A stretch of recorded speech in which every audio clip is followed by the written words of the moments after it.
This video is in response to a request, a very polite request, I might add, from a gentleman I just met in the great country of Cyprus by the name of Alexander Manolis, or Alex. Nice to meet you, Alex.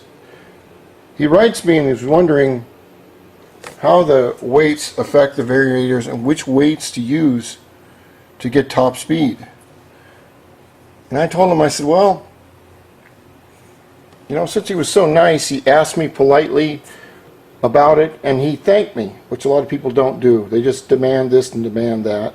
So I decided to stop everything I'm doing in my big shop here. This is what Americans drive. It's a Lincoln Continental or Cadillac. Really, really plush. It's got some huge V8 in it, too. Anyway, he wanted to know if just the variator weights would change the speed, and it was too much to put in a video. So Alex, I wish I had a couple of ordinary variators to show you, but these fit Dio or Honda Elite from 1993 to 2001, I believe. They hold 6 weights, which these are the weights. The weights come in various grams. I order all my stuff from Hawaii, and I keep all the weights labeled.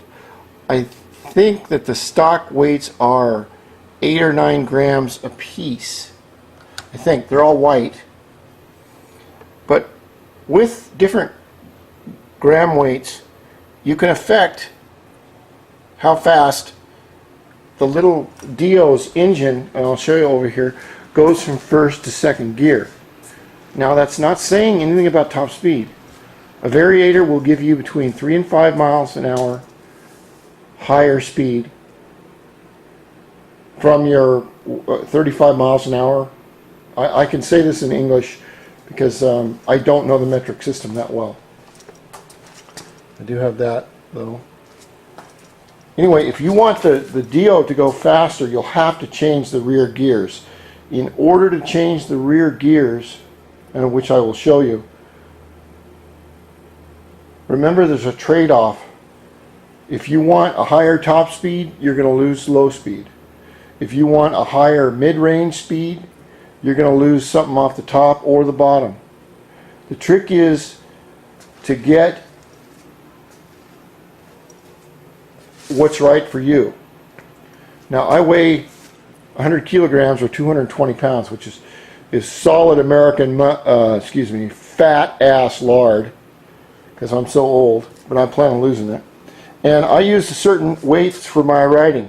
Remember that a Honda Dio has only a little tiny single piston, and just like this gyro right here, and that affects 10 pounds of weight or 5 kilograms can completely affect the power on the engine compared to the rider. Naturally, a lighter rider, probably younger, would fare a lot better on these little motors because the less weight they have to push around, the faster they'll go. So what we can do here is you take your variator. This is called a variator ramp. Now you say, well, they're all the same. Well, they're not. See, that's another misnomer. See this angle right here? These different ramps have a different angle. I call it either a sharper attack, where it's got a sharper, higher edge, or a lower attack. What that does is determines how fast that pushes the ramp outwards towards the motor and gets you into second gear. Now all mopeds have a first and second gear. The rear transmission, this is what you can change in the rear transmission. Your rear transmission comes with, now I could be wrong here, I always get this wrong. I believe that this is a primary shaft drive, and this is your secondary gear right here. Okay. Now if you really want to change your stock Dio, what you do is you go out and you buy a gear set, which is this and this. And the one that I bought, it was a 16 by 30 or 6.5. And I don't know how that ratio exactly works. There is a geometrical calculus ratio on the net. I've seen somewhere where you can check the inside diameter of your tire or wheel down here against the gearing and find out exactly what your top speed is. This is going to be a two-part video, Alex, so bear with me.